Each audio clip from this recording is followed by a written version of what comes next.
recinto, vamos a comenzar la sesión. Esta frase la habrán escuchado algunos. Los que trabajan en cuerpos parlamentarios saben que eso se dice con frecuencia.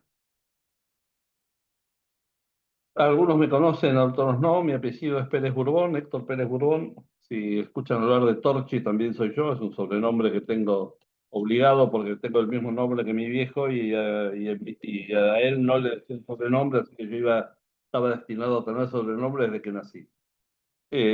Hace unos cuantos años estoy en este tema, estuve trabajando en el Congreso Nacional, en la legislatura de la Ciudad de Buenos Aires también, y además en el Poder Ejecutivo, en el PAM y en el ANSES, en el Ministerio del Interior, la Jefatura de Gabinete de Ministros, en la Secretaría de Relaciones Parlamentarias, en fin, he andado por distintos lugares. Y ahora estoy en mi casa porque para eso uno está jubilado, pero sigo en la actividad docente. Así que me tendrán que soportar tres charlas, la de hoy y dos charlas más. Me pidió Alejandra Esbetas que les hablara sobre técnica legislativa. Ella ya estuvo dando algunos adelantos sobre el tema, pero vamos a ampliar un poco más, sobre todo con ejemplos concretos, porque lo interesante de esto es que no se haga una teoría abstracta, sino que sepan que esto es importante porque estas cosas pasan y pasan demasiado mal. Para que tengan una idea, el nuevo Código Civil y Comercial que se hizo con tanta bombos y platillos, en los primeros 8 artículos yo encontré 19 errores de técnica legislativa. Así que no es muy cuidada la legislación en Argentina. Y esto es en el Congreso Nacional, en las legislaturas provinciales y también en los municipios, en los consejos deliberantes. Así que vamos a mostrar un poco, no es para que ustedes salgan expertos en técnica legislativa, pero sí para que sepan que el tema es importante y que se pueden hacer las cosas un poco mejor de lo que se hacen actualmente. Eh, Vamos a empezar un poquito antes de lo que es la elaboración del proyecto en sí, un tema que creo que Alejandro también les comentó algo. Vamos a ver cómo se empieza a preparar un proyecto de ley de ordenanza. Ustedes están más, me parece, según me dijeron, están más vinculados a la cuestión municipal que provincial, ¿no es cierto? Pero la técnica es la misma, así que da igual la técnica para escribir un proyecto de ley o un proyecto de ordenanza es lo mismo. Voy a compartir pantalla. Lo que les voy a pedir es que si hay alguna pregunta por chat y sobre el final las respondo, porque si no, no tenemos tanto tiempo. Ustedes son unos cuantos, ya hay 50 personas en la sala, en la sala virtual. Se desparrama mucho, se dispersa mucho la hilación del tema. Vamos a compartir pantalla entonces. Y vamos a empezar hablando hoy sobre la elaboración de...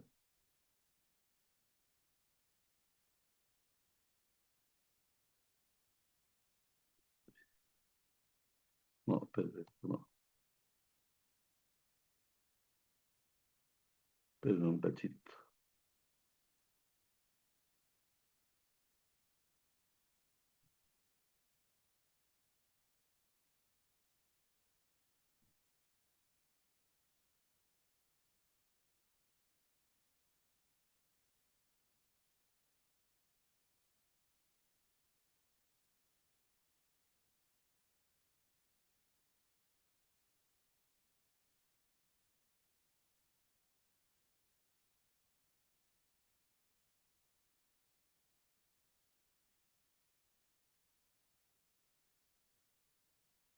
¿Están viendo la pantalla ahí? ¿Se ve bien? Elaboración de proyectos normativos. Esto se lo robé a Alejandro Esbetas, con quien trabajamos hace más de 30 años, todos estos temas. La que ha desarrollado más esto es ella, pero bueno, calzaba más en esta clase mía, así que lo tengo armado como para darlo desde acá. Algunas preguntas previas. Cuando uno quiere hacer un proyecto, tiene que hacerse algunas preguntas previamente. La primera es, ¿cuáles son los principales inconvenientes que deberé enfrentar al elaborar un texto normativo? Es decir, ¿con qué me voy a encontrar de entrada? ¿Cuáles son los primeros problemas que tengo? El primero de todos es la falta de definición clara acerca de qué es lo que debo hacer. Si uno es legislador toma una decisión, pero al asesor le dicen, quiero un proyecto sobre tal o cual cosa, y uno tiene que empezar a buscar a ver qué es lo que realmente quiere, no solo qué es lo que quiere hacer, sino cómo lo quiere hacer. Porque un proyecto normativo, sea de ley, sea de ordenanza, o incluso sea de los que son del Ejecutivo, pero sobre todo se ve más en los cuerpos parlamentarios, consejos deliberantes, legislaturas, cámaras legislativas. En realidad, un proyecto implica dos propuestas. Una propuesta sobre el tema y una propuesta sobre el modo, que no es exactamente lo mismo. Si yo presento una ley, un proyecto de ley, por ejemplo, para regularizar, eh, supongamos, para un proyecto de ley sobre partidos políticos, por decir un tema cualquiera. Yo propongo el tema, hagamos una ley sobre partidos políticos, pero además propongo un modo, que el contenido de esa ley sea este.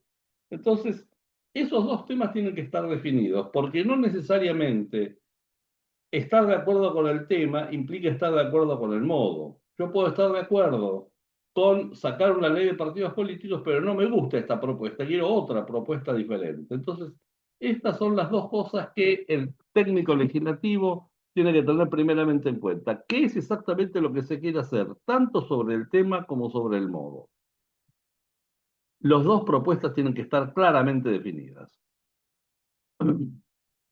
El segundo problema que veo es que si esta falta de definición sobre cuál es realmente lo que se quiere hacer, tiene que ver con el modo en que se ha recibido la inquietud. A veces lo que llega es un proyecto ya elaborado. Esto es relativamente común. Algún grupo de interés elabora un proyecto, por ejemplo, para que tengan una idea. Eh, en algún momento en la legislatura de la ciudad de Buenos Aires se trató un proyecto para crear la caja de jubilaciones de los abogados de la matrícula de la capital.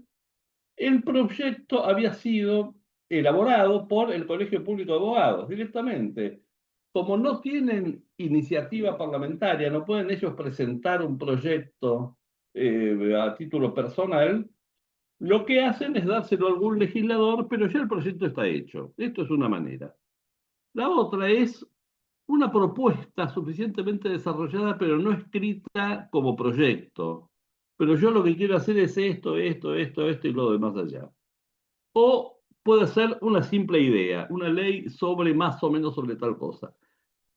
De acuerdo a dónde estemos nosotros ubicados, nos va a ser más fácil o más difícil tener claridad respecto de cuál es el tema y cuál es el modo de lo que se quiere hacer. Y esto es lo que Alejandra dice, que es que hay que vencer el terror al papel en blanco. Esto es lo más difícil. ¿Por dónde empiezo a hacer esto? ¿Cuáles son los principales inconvenientes? Eh, ¿Cuáles son los conocimientos necesarios que debo adquirir, que debo tener o adquirir? Hay que conocer la Constitución Nacional, la provincial, si uno está en un consejo deliberante, también la ley orgánica de municipalidades, la carta orgánica municipal si corresponde, toda la normativa en la cual yo me tengo que mover, porque la capacidad de dictar normas jurídicas no es abierta, es muy eh, acotada. El Congreso Nacional, las legislaturas provinciales, los consejos deliberantes, cada uno tiene su andarivel por donde tiene que funcionar. No puede legislar sobre cualquier cosa. A esto hay que sumarle lo que son los reglamentos internos del cuerpo donde yo estoy trabajando, Cámara de Diputados, Senado, Consejo Deliberante o lo que sea, más otras resoluciones o decretos específicos que pueda haber sobre el tema. Toda esta normativa yo tengo que conocerla para saber cómo voy a hacer, porque alguna vez nos ha pasado dando cursos, por ejemplo, en alguna localidad para consejos deliberantes, que algún concejal preguntaba cómo se hace una ordenanza para bajar el IVA de no sé qué cosa. Digo, bueno, sí, no podés, porque el IVA no se baja por una ordenanza, el IVA se baja por una ley nacional. ¿Eh? Y esto no solo porque el Consejo Deliberante sea menos que el Congreso Nacional, porque si el Congreso Nacional quiere sacar una ley regulando o modificando el Código de Procedimiento de la provincia de Formosa, no puede hacerlo tampoco, porque no es competencia del Congreso Nacional.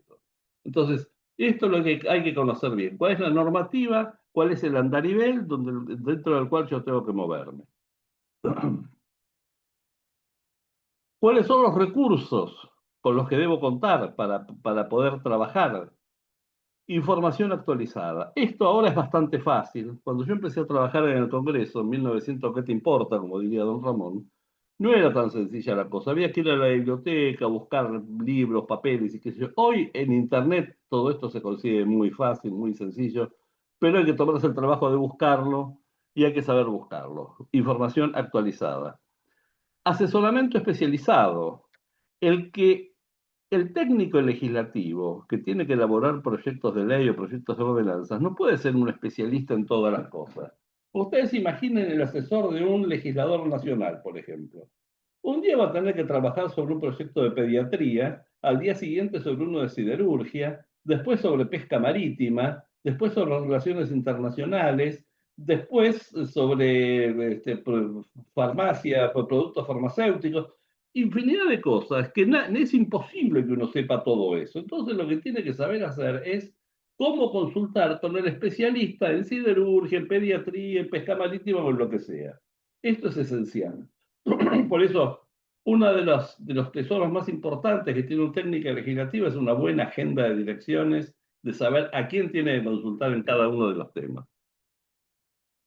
Y algunas herramientas que también es bueno tener a mano, reglas o manuales de técnica legislativa. Ya está bastante desarrollado en el país todo esto de manuales de técnica legislativa. Creo que a ustedes les han pasado la bibliografía. A Alejandra me parece que les ha pasado una bibliografía básica. Yo tengo un manual de técnica legislativa, hay algunos eh, tratados o libros sobre los temas de técnica legislativa.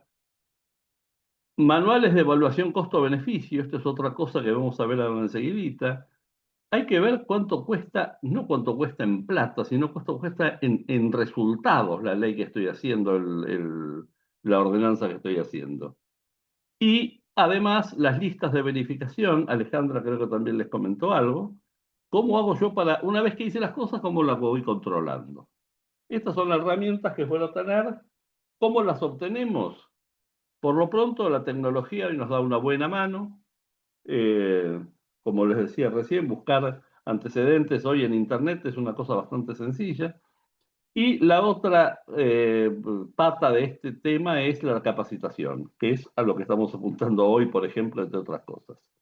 El problema de los cuerpos legislativos es frecuente, que tenga una rotación muy alta, a pesar de lo que la gente cree, que en Argentina los legisladores se eternizan en el cargo. Esto no es así. En la Argentina la rotación de los legisladores de todos los niveles de gobierno es muy alta. Si uno se compara con Estados Unidos, por ejemplo, no tiene nada que ver. Ted Kennedy fue senador por más de 40 años. Hay un senador de Estados Unidos que hace más de 50 que está en la Cámara y sigue estando, y a nadie le parece mal. Acá, cuando alguien se queda 3 periodos, ya le parece que es un abuso, qué sé yo. Es algo que habría que empezar a pensar nuevamente y explicarle un poco a la gente cómo es la cosa. Pero esto, de cualquier manera, el resultado que tenemos con esta eh, poca repitencia o con esta rotación muy alta de los legisladores es que la capacitación tiene que ser permanente, porque junto con el legislador nuevo vienen asesores nuevos. Si el asesor nuevo no sabe, va a estar la mitad del periodo tratando de ver dónde está parado y cómo tiene que hacer las cosas. Por eso es muy importante también enfatizar en la capacitación directamente al comienzo de cada periodo de recambio de legisladores. Estas son entonces las preguntas previas que tengo que hacer. Pasemos a una segunda parte. ¿Cuáles son las etapas de la elaboración de los proyectos normativos? Tenemos una primera etapa que es la comprensión general del tema. Tiene que ver con la primera pregunta, ¿no es cierto? ¿Qué es lo que quiero hacer? ¿Qué es lo que tengo que hacer? ¿Cuál es el objeto de la ley? ¿A qué estoy apuntando con esta ley? ¿Quiénes son los destinatarios? Si bien todas las leyes afectan a toda la sociedad, Hay algunos que son destinatarios más directos y otros son destinatarios más indirectos. Bueno, sobre todo para los directos es muy importante saber quiénes son, porque en función de eso también yo voy a tener que adecuar algunas cuestiones, como vamos a ver cuando hablemos de redacción, seguramente la charla próxima. No es lo mismo escribir una ley para un especialista, como puede ser, por ejemplo, un código de procedimientos, que escribir una ley para el común de la gente, como puede ser, por ejemplo, una ley de iniciativa popular. ¿Mm? ¿Quiénes son los destinatarios de la ley? Es un tema importante. ¿Dónde se va a aplicar? ¿Cuál es el territorio donde se va a aplicar la ley? Esto en los municipios no tiene demasiada importancia porque el territorio siempre es bastante acotado, aunque dependiendo de la provincia donde uno esté puede ser más o menos, porque en la provincia de Córdoba, donde los municipios son casi exclusivamente urbanos y no hay, digamos, no hay territorios rurales en los municipios, es una cosa, pero el sistema municipal de la provincia de Buenos Aires o de Mendoza, por ejemplo, que es el sistema del municipio partido, municipio-departamento, tiene además del urbano lo rural. Y esto también tenemos que saberlo, tenemos que saber manejarlo. Saber cuándo necesito yo que entre en vigencia esta ley, cuál es el apuro que yo tengo, no solo para hacerla, sino para ver cómo vamos a hacer para que esto se apruebe. ¿Cuándo va a entrar en vigencia? ¿Cuándo voy a necesitar que empiece a funcionar esta ley? ¿Y cuáles son las excepciones que se plantean en la ley? Porque esto hay que hacerlo de entrada. Yo quiero hacer esto, pero de acá tengo que sacar a este grupo de gente, a este grupo de casos, a este grupo de territorio o lo que sea. La primera etapa entonces es la comprensión general del tema. La segunda etapa es la investigación de antecedentes. Como les dije, es fácil buscar antecedentes hoy en Internet. ¿Cuáles son esos antecedentes?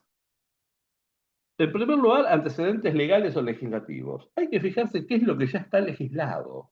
Cada dos por tres, esto lo he visto mucho, tanto en el Congreso Nacional como en la legislatura de la Ciudad de Buenos Aires, donde estuve trabajando en ambos lugares, pero también lo he visto en muchos casos de consejos deliberantes o legislaturas provinciales. A veces se propone un proyecto de ley sobre algo que ya está legislado. Y entonces esto no tiene sentido. Fijémonos primero qué es lo que ya está, porque a lo mejor lo que hay que hacer es simplemente una adecuación de eso que ya está, no pensar en diseñar algo nuevo. A veces sí es necesario, pero no necesariamente es así siempre. Además de los antecedentes legislativos, hay que buscar los antecedentes parlamentarios. Los antecedentes parlamentarios son aquellos que no han llegado a convertirse en una lengua, en una ordenanza, pero sí han circulado por el Parlamento. Esto es importantísimo. Y para esto es muy importante saber consultar con los viejos funcionarios del órgano donde estemos trabajando. ¿Por qué? Porque yo recuerdo cuando estaba en el Congreso, por ejemplo, había dos o tres, o por ahí algunos más, 6 o 8 secretarios de comisión que hacía mucho tiempo que estaban. Recuerdo particularmente, por ejemplo, al doctor Serri, que era el director o secretario, no recuerdo cómo se llamaba, de la Comisión de Legislación Penal. Él había entrado, él estaba por jubilarse y había entrado de cadete en el Congreso, conocía todo. Entonces, hablar con esta gente es muy importante, porque cuando yo tengo un proyecto, él me dice, mira, este proyecto se presentó en tal época y el punto de conflicto fue esto. Entonces, yo tengo que ser suficientemente piola para ver cómo encapsulo ese punto de conflicto y no lo meto en el proyecto. De alguna manera lo dejo flotando para ser resuelto después. Los antecedentes parlamentarios son importantísimos. Lo que se ha presentado, si tuvo éxito, fenómeno, pero si no tuvo éxito, saber por qué no tuvo éxito. Antecedentes doctrinarios y técnicos. Sin entrar en lo que es la tarea parlamentaria, hay muchos doctrinarios y técnicos que opinan sobre los temas. Esto también vale la pena tenerlo en cuenta porque influye mucho en el conocimiento general de los legisladores después al momento de tener que decidir. Fulano de tal dice que esto es bueno por tal cosa o que esto es malo por tal otra cosa, y esto es bueno tenerlo, saber manejarlo bien. Antecedentes judiciales. Acuérdese que la ley dice lo que el juez dice que la ley dice. Entonces, cuando hay un tema que la justicia permanentemente lo considera inconstitucional, por ejemplo, no lo metamos en una ley, porque nos van a dar por la cabeza después, entonces no vale la pena. Antecedentes, entonces, de distinto tipo, legales o legislativos, parlamentarios, doctrinarios y técnicos, judiciales o jurisprudenciales, todos estos antecedentes tenemos que saber manejarlos y buscarlos. Una tercera etapa tenemos es lo que es el análisis de impacto. ¿A quién? ¿Qué, qué va a resultar de esta ley? ¿Cómo hacemos, digamos, porque a veces uno piensa las cosas muy románticamente y después el resultado no es así. A veces funciona como uno quiere que funcione y a veces da un resultado distinto o aún contrario. Yo recuerdo hace muchísimos años, cuando yo era joven, imaginen que eso hace muchísimo, el siglo pasado, por supuesto. Una época trabajé en una empresa textil. Estamos hablando de antes de la ley de contrato de trabajo. En esa empresa, y esto no era porque el dueño de esa empresa fuera particularmente malo, sino porque era un poco una costumbre del sistema empresario argentino. La mujer que se la operaria, la industria textil tiene una gran mayoría de operarias mujeres. La operaria que se casaba se la despedía sin causa, le pagaba la indemnización, todo, pero la protección de la maternidad y del embarazo de las mujeres era tan grande que para el empresario era un costo enorme arriesgarse a que esta señora, una vez que se casaba, tenía un chico y le iba a salir muy caro, entonces prefería despedirlo directamente. Entonces, una ley muy protectora que se transformaba en la realidad en un resultado opuesto. Esto se arregló cuando se empezaron a ver los sistemas, los métodos de otra manera, los sistemas de otra manera. Entonces, con los mecanismos de los que manejan las que son las asignaciones familiares, que en la licencia por maternidad, la empleada sigue cobrando su sueldo, pero eso no lo paga el patrón, digamos, sino que lo paga el sistema de asignaciones familiares. Esto hay que estudiarlo. A veces uno cree que está haciendo una ley muy buena y si no analiza bien las cosas termina dando un resultado contrario. Yo muchísimas veces he visto, por ejemplo, en la legislatura, un pedido de informe sobre tal cosa porque este señor no tiene, está vendiendo productos que no está autorizado en su, no tiene la autorización municipal para vender eso, qué sé yo. Uno en realidad a lo mejor está imaginando que quiere establecer un sistema en que las cosas funcionen correctamente, pero esto puede dar otro resultado distinto, que es que algún inspector agarre ese proyecto, vaya a verlo al fulano que tiene ese negocio y le diga, mire, viejo, esto está acá, está presentado acá en el Consejo Deliberante o en la provincia, donde sea, yo por tanta guita se lo tiro para atrás. Y entonces termina siendo una ventanilla de coima, algo que uno quería o creía que iba a ser iba a, digamos, a ayudar a purificar el sistema. ¿Mm? El análisis de impacto es muy, muy importante. Analizar cómo afectará la nueva normativa a los actores directamente incluidos, a la sociedad en general, y todo esto buscando todas estas variables constitucionales, económicas, sociales, de derechos humanos, institucionales, etcétera, y confrontándola con la realidad, no en lo abstracto del pensamiento de que con esto va a dar todo fenómeno. ¿Mm? Es lo que en otros países está mucho más desarrollado. No sé si Alejandra les habló algo, pero es un tema que ella maneja muy bien. Todo lo que son los sistemas de evaluación costo-beneficio. ¿Cuánto cuesta esto y qué beneficio me trae? ¿Mm? Tenemos una cuarta etapa, que es el diseño de la estructura del dispositivo. Acá ya empezamos a meternos en la elaboración en sí del proyecto. Lo primero que yo tengo que hacer es diseñar una estructura. Es decir, cuando hacemos un edificio, ¿qué es lo primero que hacemos? Toda la estructura, ponemos las vigas, las losas, etc. Después vemos cómo acomodamos las paredes. Bueno, con esto es lo mismo. Hay que hacer la estructura primero, porque una estructura bien diseñada facilita la organización mental del que va a elaborar el proyecto. ¿Cómo se hace una estructura? Sabiendo cuáles son los temas que yo tengo que... Ya vamos a tener una charla más específica sobre esto, ¿no? Pero, ¿cuáles son todos los temas que yo tengo que meter en esta ley o en esta ordenanza? ¿Cómo los voy a ir agrupando los temas afines? ¿Cómo los voy a ir ordenando? Unos primero, otros después, etcétera. Todo esto a priori para poder ir construyendo un poco lo que es el texto de la ley. Lo más probable es que esa estructura original no sea la definitiva, porque a medida que uno va avanzando se va dando cuenta que no, esto yo decía de ponerlo acá, pero me parece que queda mejor si yo lo pongo de este otro lado. ¿Mm? Pero es bueno hacer primero una estructura, diseñar una estructura, porque facilita el pensamiento de lo que yo tengo que incorporar a ese texto normativo. La quinta etapa ya es la más complicada, que es o digamos, la más complicada, no todas son complicadas, pero esta es la que más, a veces donde uno más patina, que es la redacción del proyecto. En general, en Argentina redactamos bastante mal, porque el lenguaje, vamos a ver, es una cuestión muy, no es tan fácil de definir totalmente. Hay muchas trampas en el lenguaje, hay muchas ambigüedades. A veces uno dice una cosa y el que recibe el mensaje entiende una cosa diferente o entiende lo contrario a lo mejor. Vamos a dedicar la clase próxima seguramente entonces a hablar exactamente sobre los temas de redacción. Pero esto hay que hacerlo y hacerlo bien. ¿M? Porque lo que le va a llegar a la gente no es la idea abstracta del legislador de qué es lo que quiere hacer, sino un texto escrito. Ese texto escrito es lo que se va a tener que cumplir. Ese tema de redacción comprende dos aspectos. Por un lado, la redacción del articulado, o sea, todos los artículos de la ley, pero además la redacción de los fundamentos. De los fundamentos vamos a hablar en la segunda parte de esta charla de hoy. Lo del articulado lo vamos a dejar un poco para la clase próxima. Pero es muy importante ese tema. Después viene una sexta etapa, que es consultar al legislador y a otras personas.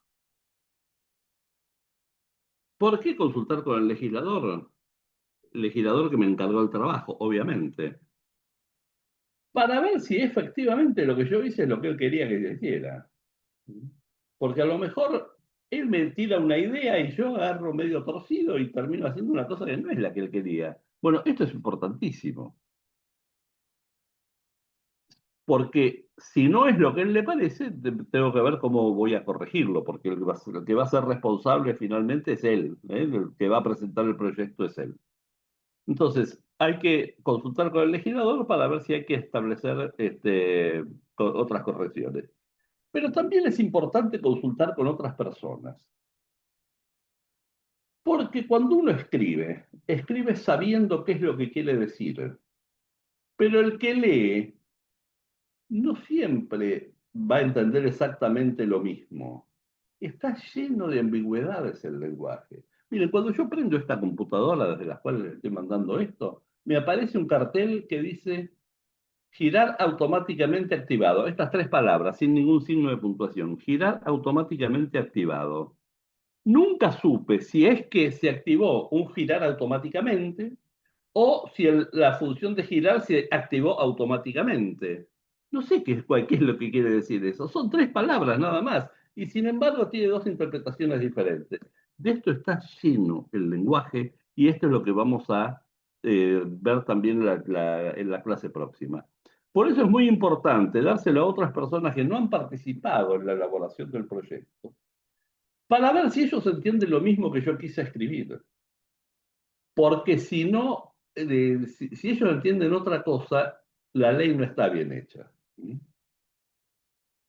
Tengo que verificar que se ha logrado tener un significado único.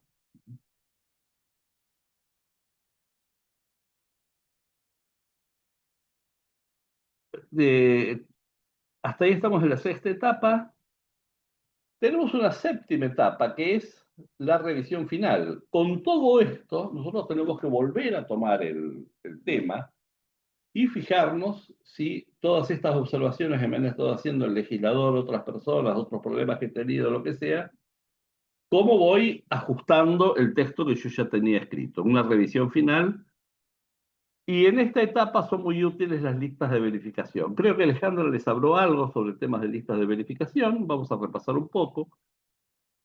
Hay listas de verificación respecto de la viabilidad jurídica, porque, como les dije, no se puede legislar sobre cualquier cosa porque a mí se me ocurre y nada más. Necesito saber si yo tengo competencia para hacer esa ordenanza o esa ley. Respecto de la viabilidad práctica, si esto va a funcionar o no va a funcionar. Y respecto de la técnica legislativa utilizada, si he cumplido con las reglas de técnica legislativa que me permitan que el texto sea lo más ajustadamente posible, lo mejor posible. Respecto de la viabilidad jurídica, algunas preguntas. ¿Hace falta sancionar una ley sobre esta materia? Esta es una pregunta central, porque a veces no hace falta. Está lleno de leyes que se sancionan por las dudas. Pues ya vamos a ver algunos ejemplos. Una ley para hacer algo que no hace falta, una ley para eso. Damos, hacemos demasiadas leyes para cosas que no hace falta hacer una ley. En el Parlamento alemán, que hay unas reglas muy claras sobre todo esto, una de las preguntas que tiene es, ¿qué pasa si yo no saco esta ley? ¿Qué es lo que explota? ¿Qué terremoto se produce si yo no saco esta ley? Porque si no se produce ningún terremoto, a lo mejor no es bueno sacar esta ley. ¿Mm? Se analizó la constitucionalidad. ¿Estamos seguros de que esto se puede hacer este, en, en- en- en este lugar donde yo estoy trabajando? ¿En este Consejo Deliberante tengo facultades para hacer esto? Porque aún inclusive puede ser un tema que es facultad del municipio, pero no del consejo, sino del intendente, por ejemplo. O al revés. Es solamente del consejo y el intendente no puede meterse. Todo esto tiene que analizarse bien. Fijarse si, como los cuerpos legislativos, los parlamentarios, digamos, dictan distintos documentos normativos, fijarse si está bien hacer esto como una ley o como una ordenanza o mejor como otra cosa. Muchas veces, en realidad, no corresponde sacar una ley, sino que sacar alguna declaración o alguna resolución. Hay mucho de esto, muchísimo. Está lleno de leyes que no debieron ser leyes, que debieron ser otra cosa. ¿Se analizó la jurisprudencia sobre el tema? ¿Los jueces qué opinan sobre esto? ¿Se puede hacer o no se puede hacer? Porque si la justicia sistemáticamente dice que eso no se puede hacer, no nos gastemos en hacerlo. ¿Mm? Eh, Esto que yo estoy haciendo no está regulado ya, lo que les dije hace un rato.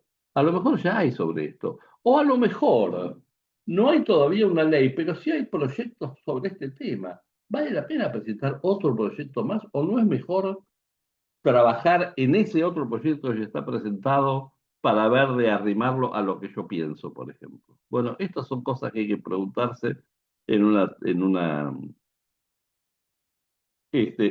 una lista de verificación. Y además, y esto es muy de lo del municipio, a nivel municipal, si esta ley no modifica algún código vigente, ¿por qué? Porque en las materias que están codificadas, las modificaciones tienen que hacerse sobre ese código, no aparte. Vamos a ver algunos ejemplos sobre esto. Yo esto lo he visto mucho a nivel municipal, incluso en la ciudad de Buenos Aires. Por ejemplo, el código de edificación, por ahí sacar una ley con una modificación, pero que no le incorporan al código, sino que queda por afuera.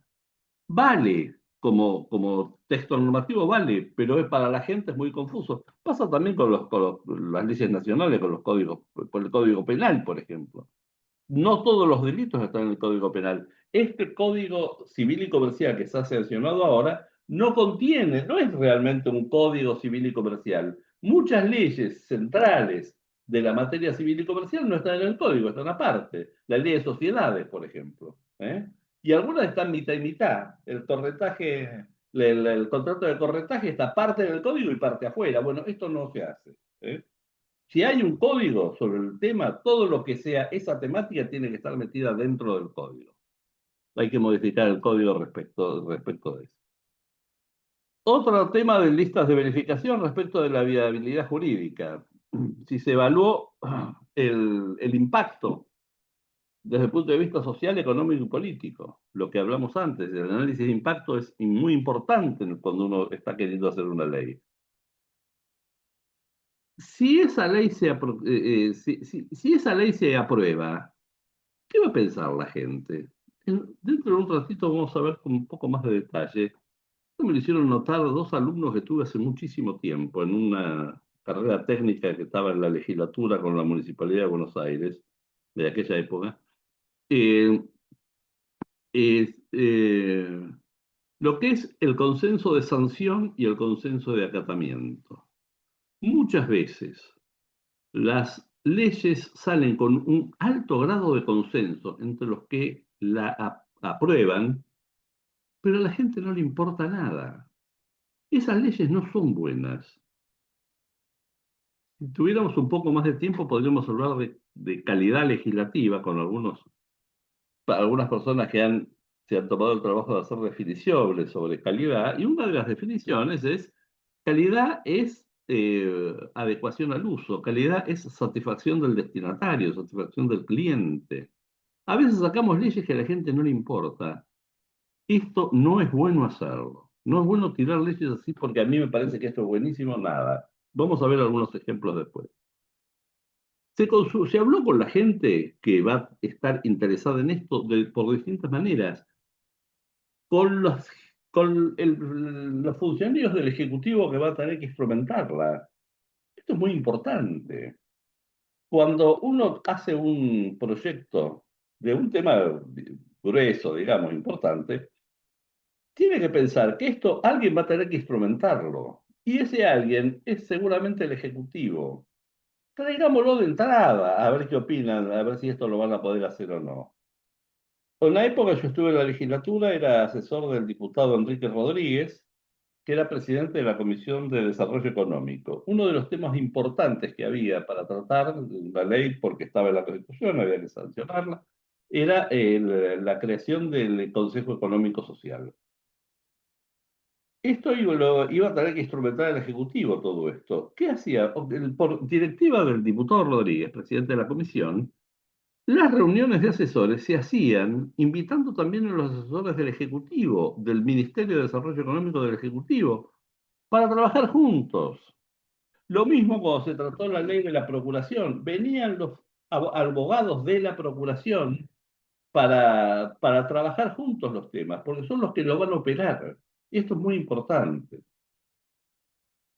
Por supuesto, también a la gente que se va a ver afectada, obviamente. ¿Es practicable? ¿Se va a poder llevar a cabo esto? A veces hay leyes muy lindas, pero que por algún motivo no se puede. Por ejemplo, me acuerdo una vez, había en la Cámara de Diputados de la Nación un proyecto de que todos los alumnos de la universidad, de las universidades, tuvieran la obra social de la universidad. Eso cuesta mucha plata. ¿De dónde sacamos la plata? ¿Eh? Esto no se puede llevar sería fantástico que esto existiera, pero no. Hay que ver si es fácticamente posible eso. Si hay plazos, ¿tenemos claro si esos plazos se pueden cumplir? ¿O vamos a poner plazos imposibles que no se van a poder cumplir y a la larga la ley va a fracasar? Esto también hay que tenerlo en cuenta. Este, Esto ha pasado mucho en algunas épocas en el país. Por ejemplo, todo lo que es hay rutas que se hicieron en el país hace años, eh, y fracasaron porque la prepotencia de la autoridad quería que se hiciera en un plazo demasiado corto. Y en un plazo demasiado corto no se podía hacer bien. Bien, bueno, rápido y barato no existe. De las tres cosas uno tiene que elegir dos. Rápido y barato no es bueno. Bueno y barato no es rápido. Es decir, entonces, esto también hay que tenerlo en cuenta. Si hay, como dijimos recién, si administrativamente y presupuestariamente esto va a poder funcionar. Y si hay plata que gastar, hay que saber bien de dónde va a salir. Y esto tiene que estar en el proyecto. En otros países esto es muy rígido. Acá no. En Argentina, lamentablemente, tenemos la costumbre de decir, bueno, que se haga de rentas generales, que el Ejecutivo cambie partida. No, no, pará. No, no es así. En otros países no. Si se quiere hacer esto, esta plata va a salir de tal lado. Exactamente, bien calculadita de dónde va a salir. Así debería funcionar mejor todo el sistema presupuestario también. Y respecto de la técnica legislativa, si se ha revisado la lógica del articulado, vamos a hablar algo sobre la lógica de los sistemas normativos, porque a veces nos encontramos con que una misma ley tiene para un caso determinado una solución en una parte de la ley y la solución contraria en otra parte de la ley. Ya vamos a, se los cuento ahora, sí, por si no me olvido. Por ejemplo, en el nuevo Código Civil y Comercial, si tenemos, les pongo un ejemplo, un chico menor de edad que tiene un bien que es de él porque lo heredó, porque se murió su mamá y le heredó ese bien, es de él.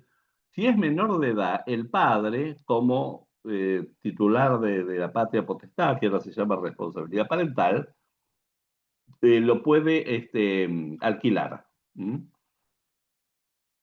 Si pasa eso y el chico se muere antes de llegar a la mayoría de edad, hay un artículo del Código Civil que dice que el contrato continúa, ese contrato de locación continúa. Y hay otro artículo del Código Civil que dice que ese contrato de locación se termina.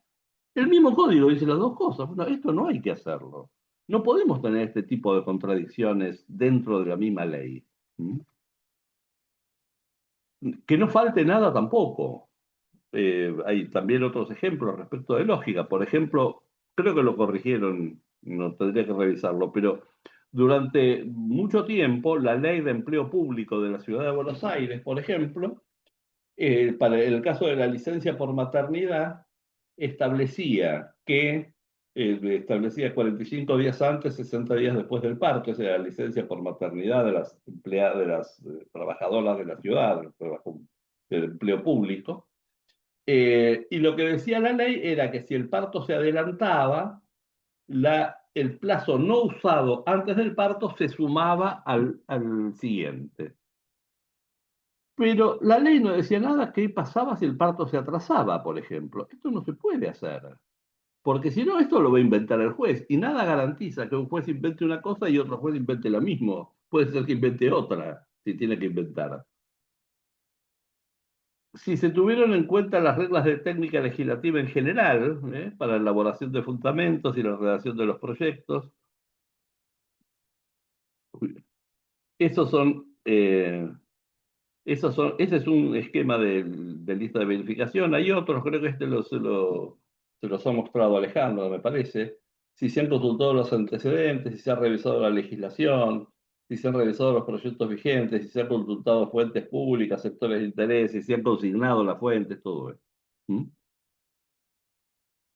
Todo eso es importante entonces en la etapa de revisión. Después viene otra etapa que es la presentación, porque esto además hay que presentarlo y en esto los cuerpos legislativos suelen tener reglas expresas. ¿Eh? Y acá a esto hay que cumplirlo. ¿Con cuántas copias se presenta? ¿En qué tipo de papel? En el Congreso Nacional, por ejemplo, es obligatorio, los proyectos de ley van en un papel especial membretado ya previamente, que dice el Senado y Cámara de Diputados de la Nación Argentina, etcétera.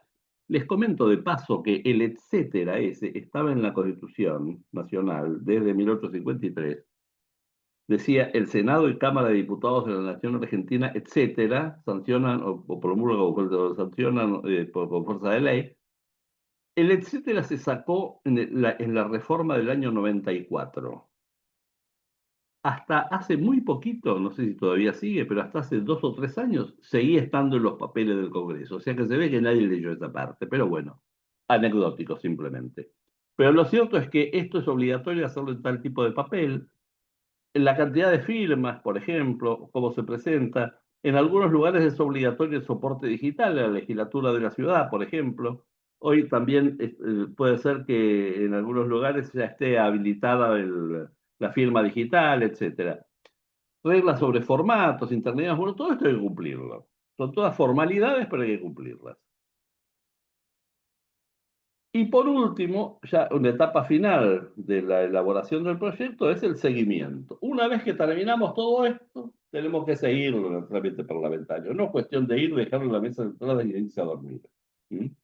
Hay que seguirlo y esto implica fijarse a qué comisiones se giró, fijarse si ya se empezó el tratamiento en comisión, porque aunque el asesor no pueda hacerlo, el legislador sí puede influenciar en eso. Si se está tratando o no en la comisión, por ejemplo, hablar con el presidente de la comisión, hablar con otro diputado del bloque que esté en esa comisión para impulsarlo, lo que sea, Pero para esto tiene que saber, tiene que tener los datos. O sea, el seguimiento del proyecto es muy importante que también lo haga el asesor. Si hay despacho de comisión, cómo quedó el despacho de comisión, si se ha logrado un despacho unánime, o si hay despacho de mayoría y de minoría, o si hay disidencias, todo esto que seguramente han visto en algunos otros tramos de este curso. Si se trata o no se trata en el recinto, qué pasó, y si estamos en una legislatura bicameral, no es el caso de los consejos deliberantes, pero sí hay 8 legislaturas del país que siguen siendo bicamerales. Para aquellos que se escandalizan de las bicamerales, les comento que en Estados Unidos la única que no es bicameral es la legislatura de Nebraska. Todas las demás son bicamerales. Y tienen muchos más diputados que nosotros. El doble. En promedio, el doble por cámara. Exactamente el doble. Este, y entonces, si es bicameral la legislatura donde presenté el proyecto, tengo que ver de qué manera también puedo seguirlo en la otra Cámara, que me va a costar un poco más, porque si yo estoy en la Cámara de Diputados, hacer el seguimiento del Senado no va a ser tan sencillo, pero tengo que ingeniármelas para hacerlo. Todo esto entonces es importantísimo y estas serían las 9 etapas para la elaboración de los proyectos normativos. ¿Vamos por la hora? Bien, ahora estamos más o menos.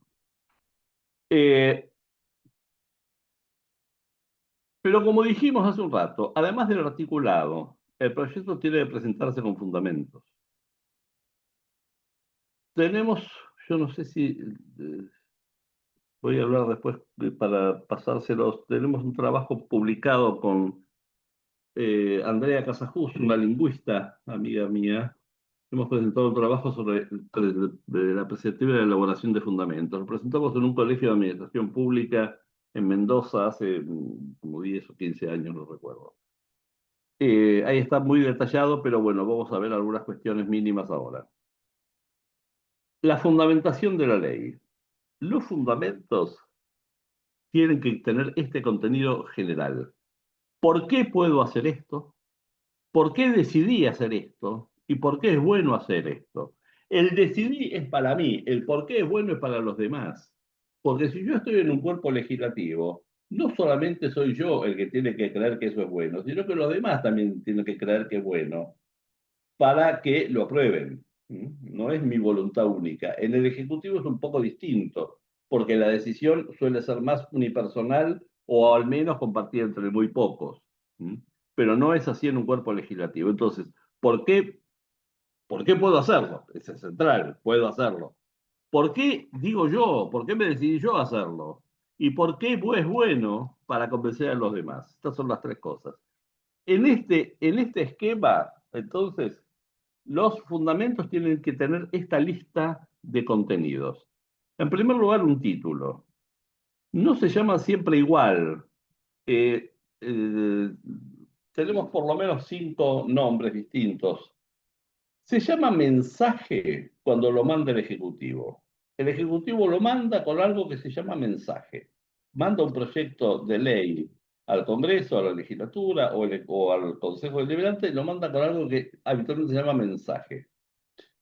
Los proyectos que se presentan al interior del cuerpo legislativo, el documento que lo acompaña explicándolo se llama fundamento. Hoy por hoy está generalizado que los fundamentos se presentan por escrito. Si uno ve el sistema parlamentario de hace muchos años, de 100 años para atrás, muchas veces los fundamentos se hacían directamente verbal, de manera verbal en el recinto. Esto está ya, digamos, dejado absolutamente de lado, creo que en todos lados. No sé si hay algún lugar donde todavía se pueda hacer verbalmente. En todos lados, o en casi todos lados, por lo menos es escrito, y se llama fundamentos. Pero esto es el proyecto original, pero hay otros fundamentos, que es el fundamento del despacho de comisión.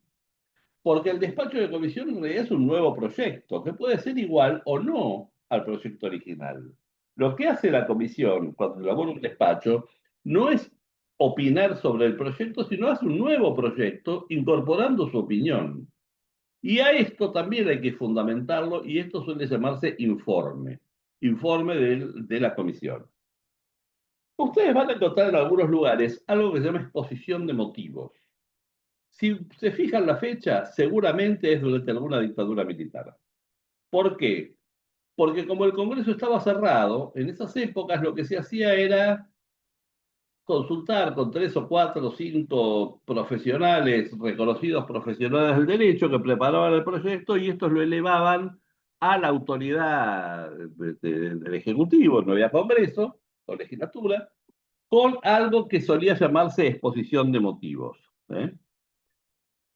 Si se fijan entonces, exposición de motivos es una locución que casi exclusivamente se ha usado durante los gobiernos militares. Y hay otra manera de presentar los proyectos que es un poco distinto en su esquema de redacción, digamos, que es lo que se hace en los actos administrativos, o sea, en los decretos, en las resoluciones, en las disposiciones del Poder Ejecutivo, y a eso se le llama considerando. ¿Mm? No vamos a entrar en esto, pues sería como para hacer otro curso más, pero sí para que lo sepan, para que sepan que esto existe. Mensaje los que hace el Ejecutivo, fundamento cuando es el legislador, informes de la Comisión, exposición de motivos de épocas de dictaduras y considerandos en los actos administrativos. Además del título, lo que hay que hacer, lo que suelen tener los fundamentos, un encabezamiento de estilo. Esto depende de cada lugar. A veces se dirigen al presidente, se pone señor presidente, o a veces se dirigen a la Cámara, se pone honorable Cámara, en fin. Esto es de cada lugar, pero tiene alguna especie de cliché básico, de estilo, que esta es la presentación. Esto está atado además a algunas cuestiones formales, por ejemplo, si se escribe antes o después del proyecto, si se escribe en hoja aparte o simplemente a continuación, son todas cuestiones de estilo que también hay que tenerlas en cuenta. Después viene ya sí la introducción. Acá vamos al núcleo, digamos, de los fundamentos. Viene la introducción. En la introducción lo que hay que hacer es explicar rápidamente de qué estamos hablando. Son muchos. ¿Ustedes tienen alguna idea cuántos proyectos se presentan al año, por ejemplo, en la Cámara de Diputados? Más de 6.000. Más de 6.000 proyectos. Es aburridísimo leer 6.000 proyectos. Entonces, ¿qué es lo que hace uno cualquiera? Se fija más o menos de qué se trata y leyendo el primer párrafo de los fundamentos, más o menos tiene idea. Y ahí le interesa, lo sigue o lo descarta directamente. 6.000 proyectos es imposible analizar todo. No hay nadie que pueda analizar 6.000 proyectos en el año. Entonces, en la introducción hay que dar una idea muy clara, bien prolijita, de qué es lo que estoy tratando de proponer yo. ¿Mm? Hay que hacer un análisis de la viabilidad, explicar la viabilidad de este proyecto. Desde lo jurídico, la viabilidad jurídica, lo que dijimos. ¿Por qué esto es posible jurídicamente? Nosotros estamos acá en este cuerpo legislativo, en esta legislatura, en este Consejo Deliberante, y tenemos facultades para hacer esto por tal y tal cosa. Esto nos respalda acá la Carta Orgánica, la Constitución de la provincia, o lo que sea, la viabilidad jurídica. La viabilidad social. Esto es algo que a la gente le gusta. A la gente está pidiendo este tipo de solución para nosotros. Por lo que dijimos antes, no nos quedemos con el consenso solo de los legisladores, sino que busquemos el consenso entre la gente. ¿Mm? La viabilidad política. Esto necesariamente va a pasar por la política. Para algo está el Congreso. El Congreso está para hacer política. Esto, bueno, después le voy a mostrar una frase exactamente de eso. Entonces, hay que ver cómo viene el poroteo político para ver esto. Y saber moverse para que esto sea posible que salga. ¿Eh? ¿Cuál es la viabilidad política de esto? ¿Cuál es la viabilidad económica? ¿Hay plata para hacerlo? ¿De dónde vamos a sacar la plata? Esto también hay que explicarlo. ¿Mm?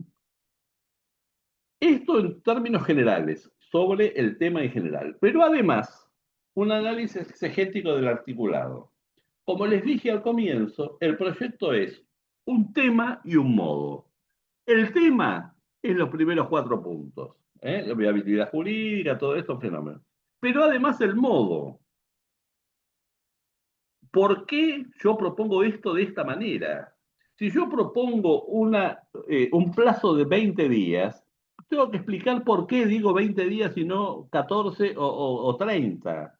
Si yo genero una comisión de 5 miembros, tengo que decir por qué 5 y no 7 o 14 o 22. ¿Mm? Es decir, el análisis exegético del articulado, no necesariamente todos los artículos, pero sí bien clarito por qué cada una de las cosas importantes que está en este contenido, yo lo propongo de esta manera. Una conclusión, que sea una especie de resumen, un poco para esto que dijimos, junto con la introducción, es lo que me da una idea general del tema. Sobre esto es interesante, la época en que estuve en la Secretaría de Gabinete, en la Secretaría de Relaciones Parlamentarias de Jefatura de Gabinete de Ministros, una de las tareas que se hacía ahí, bueno, yo estaba trabajando justamente, Alejandra Esbetas era la subsecretaria, Paula Bertol la secretaria, y una de las tareas que hacía un área específica de la Secretaría era lo que se llamaban resúmenes ejecutivos. Era un resumen breve de los proyectos importantes o los proyectos que le interesaban al Ejecutivo, explicando muy rápidamente de qué se trata, cuáles eran los principales puntos importantes para que el diputado supiera de qué estamos hablando. ¿Eh? Si él está interesado en el tema, se dedicará a analizarlo en profundidad y en detalle. Pero mientras tanto, con esto yo me arreglo. Y en esto es importante entonces la introducción y la conclusión de la fundamentación que estoy haciendo para ese proyecto.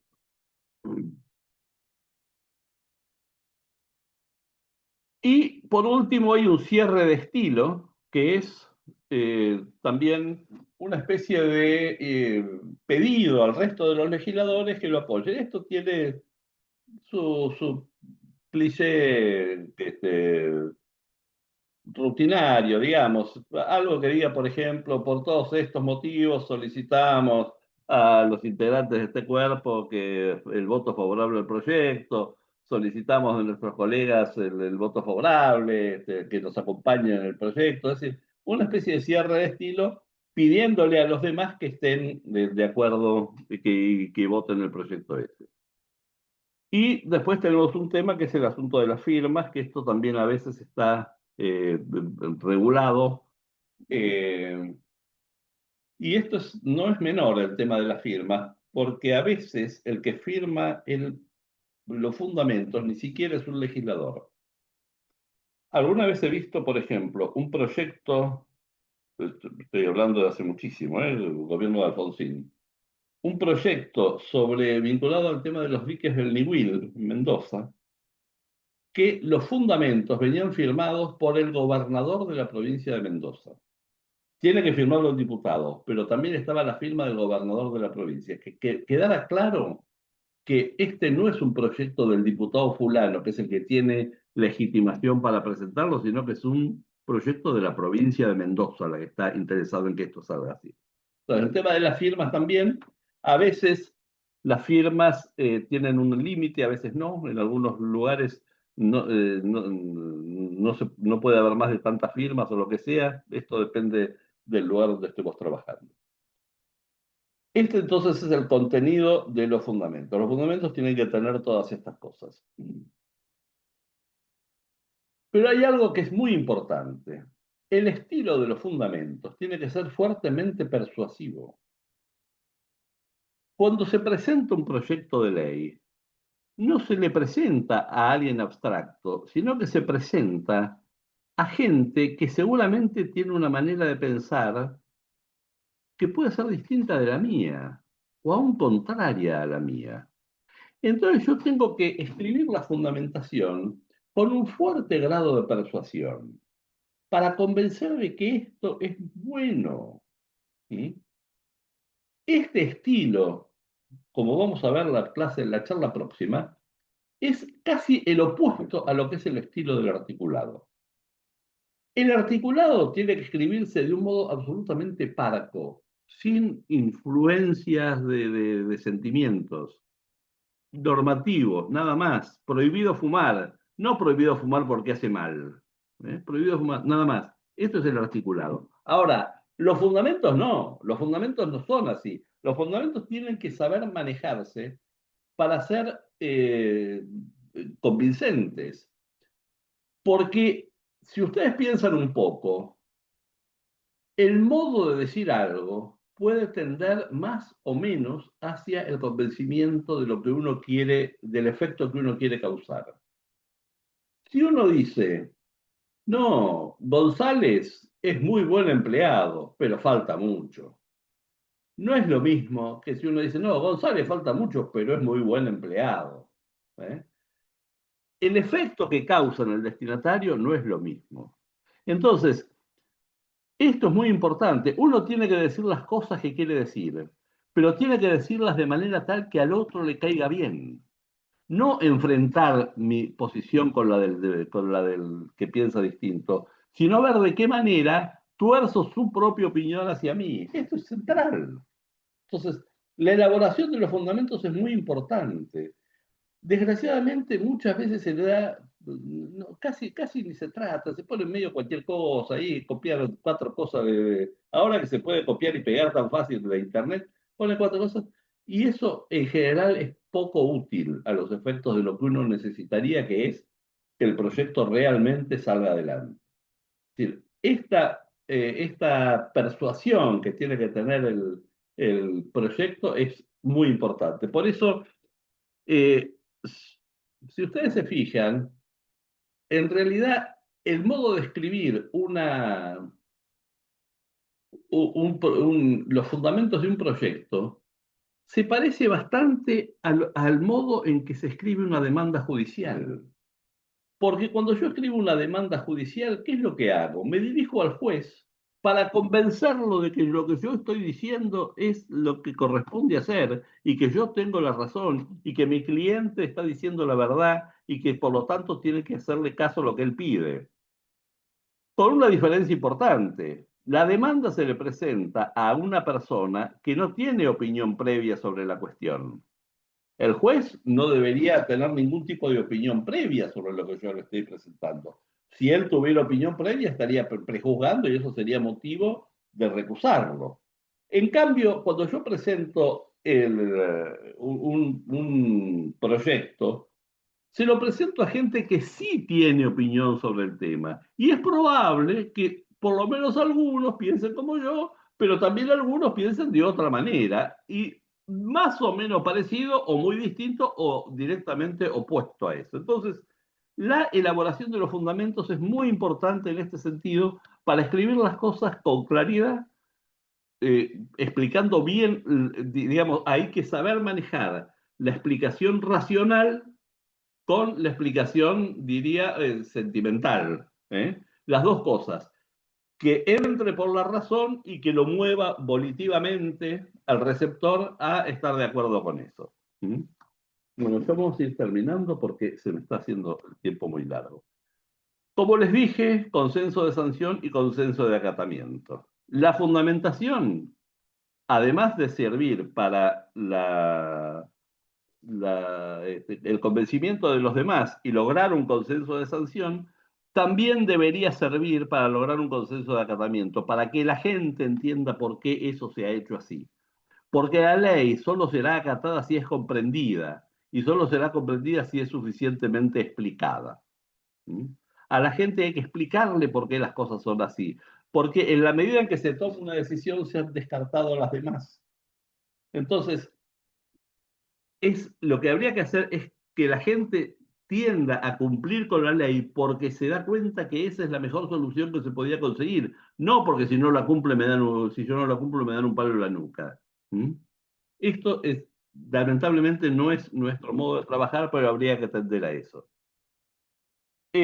Matthew Hale, un inglés, que decía que el reformador de la ley debe fundamentar de manera precisa hasta dónde y por qué el derecho debe ser modificado y completado, formular con exactitud la propuesta de reforma e indicar provisoriamente las ventajas y los inconvenientes, valorar esas ventajas e inconvenientes con la legislación vigente comparándola con la proyectada, y aun si la reforma resulta razonable, mantener la situación existente si la seguridad jurídica así lo exige.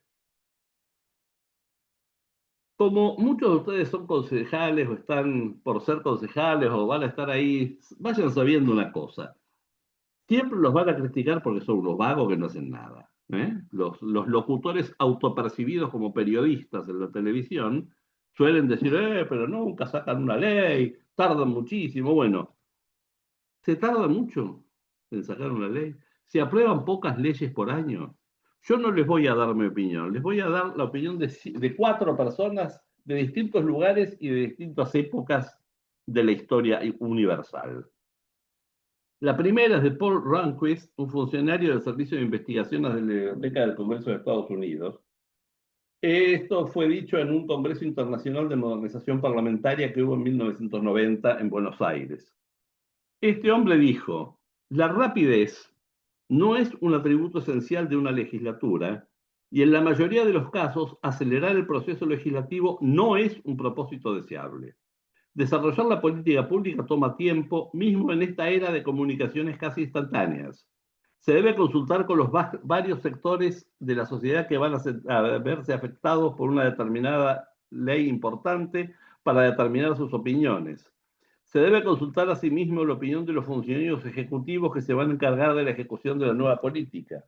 Los peritos, eruditos y especialistas técnicos, todos tienen un interés comprensible en aportar a la política definitiva que promulgue la legislatura. Se deben movilizar las facciones legislativas dentro de los partidos y a través de las líneas partidarias en apoyo de la propuesta. La acción rápida puede ser acción irreflexiva. Esto decía un funcionario del Congreso de Estados Unidos, digamos, el Congreso de Estados Unidos o el Parlamento inglés, no le vamos a decir de falta de estabilidad, ¿no? Viene siendo un bloque monolítico de hace un montonazo de años. Y esto lo decía a fines del siglo XX. Si nos vamos al principio del siglo XX, nos encontramos con Alejandro Carbó, que fue diputado nacional entrerriano, fue presidente de la Cámara también y fue el candidato a vice de Lisandro de la Torre en las elecciones de 1916. Carbó, en una oportunidad que le había sido clausurado el Congreso y demás, dijo lo siguiente: las cámaras no son simples mecanismos de hacer leyes y tienen por sobre todas sus funciones la función política. ¿Mm? No son simples mecanismos de hacer leyes. Si seguimos yendo para atrás, nos volvemos a encontrar con nuestro inglés Matthew Hale, que año 1600, o sea, 3 siglos antes de Carbó, 4 siglos y pico antes que ahora. Es una razón para mí preferir una ley por la que el reino ha sido felizmente gobernado durante 400 o 500 años que aventurar la felicidad y la paz de un reino con alguna teoría inventada por mí. Esto dijo un inglés, año 1600 y pico. Y si seguimos yendo más para atrás todavía, y nos encontramos con el siglo I de la era cristiana, con Publio Cornelio Tácito, que fue cónsul, senador, historiador y gobernador del Imperio Romano, con esa fantástica capacidad que tenían los romanos de concentrar en frases muy breves conceptos gigantescos, este hombre directamente dijo, cuanto más corrupto es el Estado, más leyes tiene. O sea que no nos preocupemos tanto por sacar muchas leyes, porque a lo mejor eso no es un buen índice de eficiencia del gobierno que estamos transitando.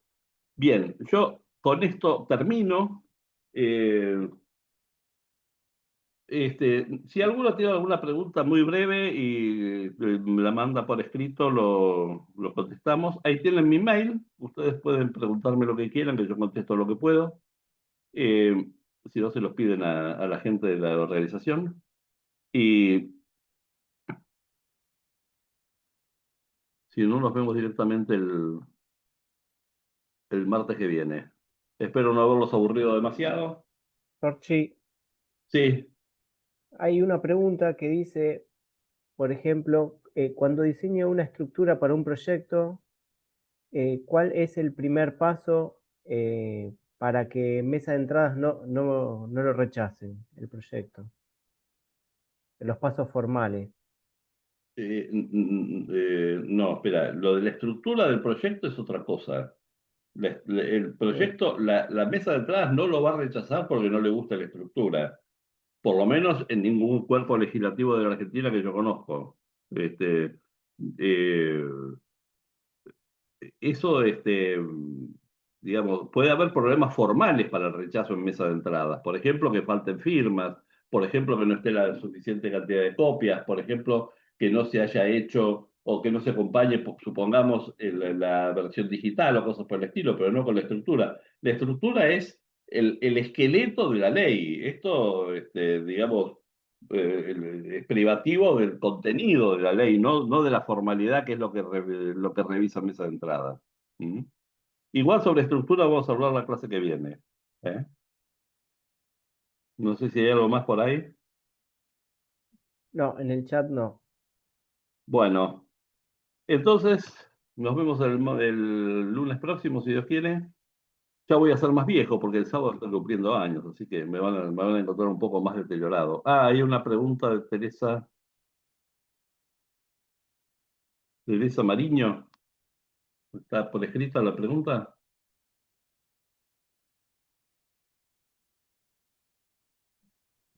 No, había Poquito. levantado la mano, no, Ah. no había preguntado nada en el chat. Bueno, nos veremos entonces el lunes que viene, si Dios quiere. Gracias por los saludos de cumpleaños que me están llegando. Chao, gente. Hasta luego.